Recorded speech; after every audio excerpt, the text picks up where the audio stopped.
बच्चों, आज हम आपको मानक विचलन बताने जा रहे हैं। बच्चों, मानक विचलन की गणना हम आपको बताने जा रहे हैं। इसके पहले एक बात हम आपको और बताना चाहते हैं कि किसी भी श्रेणी के मानक विचलन क्या है, यह भी जानना जरूरी है। इसको अंग्रेजी में स्टैंडर्ड डेविएशन कहते हैं। स्टैंडर्ड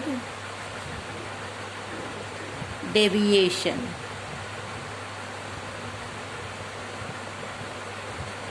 किसी भी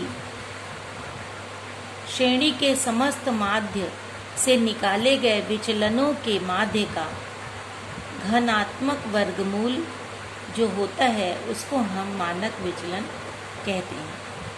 आपके सामने एक प्रश्न दिया है कि 10 श्रमिकों के पारिश्रमिक ये दिए हुए हैं, या वर्गीकृत आंकड़ों से मानक विचलन निकालना है। इनका मानक विचलन, ये जो श्रमिकों का जो पारिश्रमिक है वो है 42, 38, 36, 45, 50, 58, 52, 55, 65 और 59। तो कभी भी मानक विचलन निकालने के लिए सबसे पहले हमें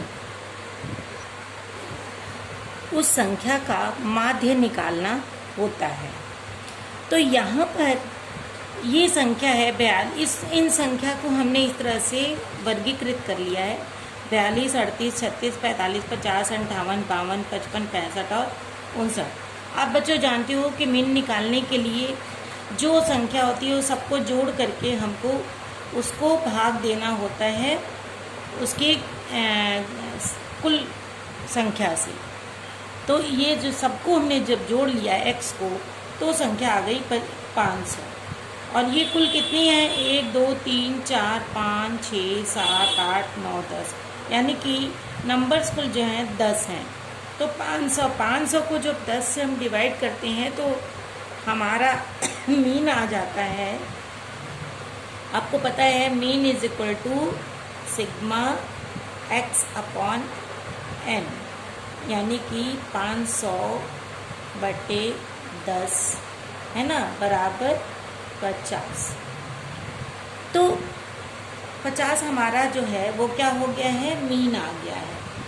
जब मीन हमारा 50 है, मीन इज इक्वल टू 50। अब हमको सबसे पहला स्टेप है कि जो ये संख्या हमारे पास है उसको हमको मीन से घटाना है। इस संख्या से x से हमको x को घटाना है, x से स्मॉल x को घटाना है। तो अब आप देखिए कि 42 में से जब हम 50 को घटाते हैं तो कितना आएगा बच्चों? 8 आएगा। पहले तो ये बताइए, 42 में से 50 घटेगा नहीं, लेकिन 42 में से जब 50 घटेगा तो उत्तर माइनस में आएगा, क्योंकि 42 बड़ा है, छोटा है, और 50 बड़ा है। तो जब इन दोनों में अंतर निकालेंगे तो माइनस में लिखेंगे। इसी तरह से 38 में से 50 घटेगा तो -12 आ जाएगा। फिर 36 में से -14 आ जाएगा। अब 45 में से -5 आएगा। 50 में से 50 को घटाओगे तो 0 आएगा। अब देखिए 58 में से 50 घटेगा तो प्लस में आएगा। क्या आएगा? 8।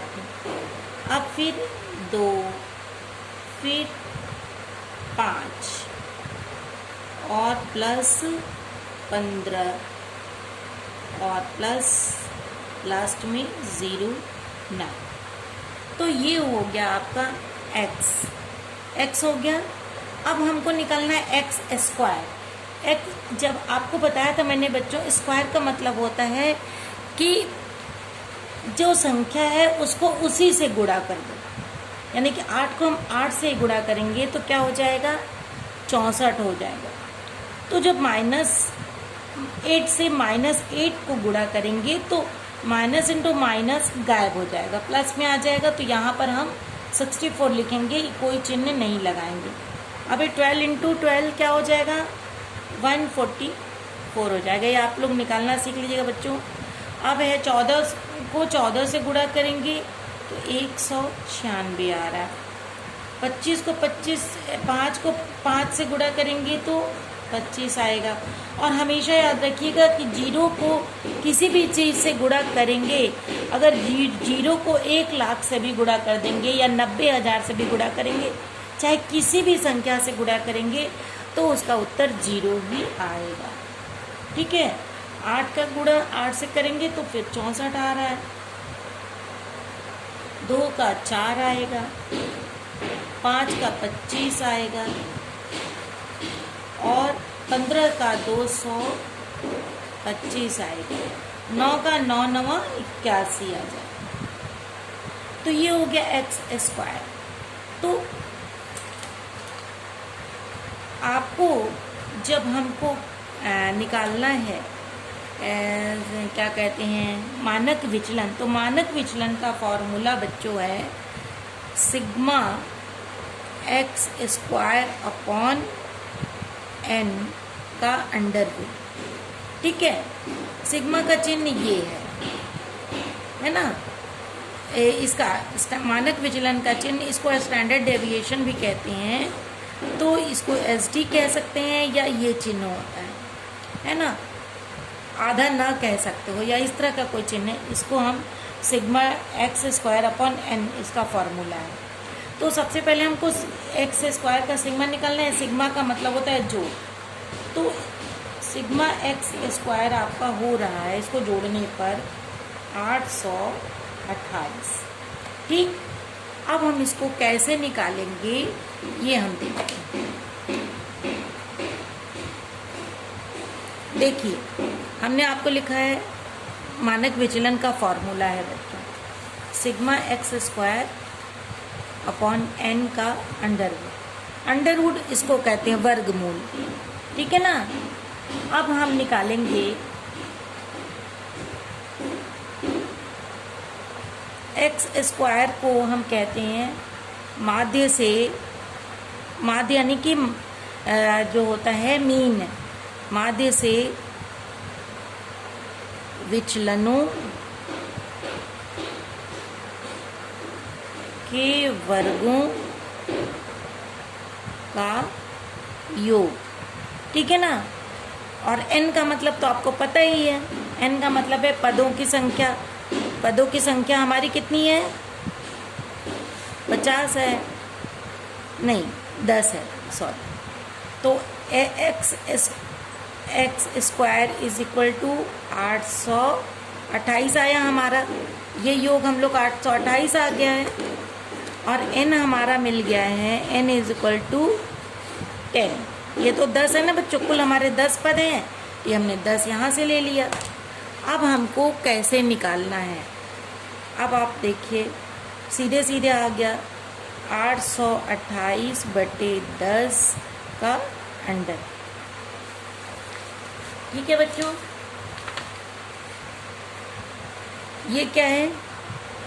Standard deviation is equal to 828/10 का अंडर रूट। अब 10 से 828 को भाग दोगे तो क्या हो जाएगा? 82.8 हो जाएगा। इससे इसको भाग दोगे तो 82.8 जाएगा। अब 82.8 को आपको अंडर रूट निकालना है। बेटा इसको अंडर रूट निकालने का तरीका मैंने कल आप लोग को बताया था। तो इसमें अगर ज़्यादा देर इसमें होगा, जब निकालने लगेंगे तो इसका आंसर आएगा बच्चों 9.099। इसको हम लोग 9.1 भी कह सकते हैं। तो ये आंसर आपका आ गया 9.1, ये आपका आंसर आ गया। ठीक है बच्चों, इस तरह से आप इसको पूरा जो हमने अभी बताया है वो पूरी अपनी कॉपी में आप लोग कर लीजिए। थैंक यू बच्चों।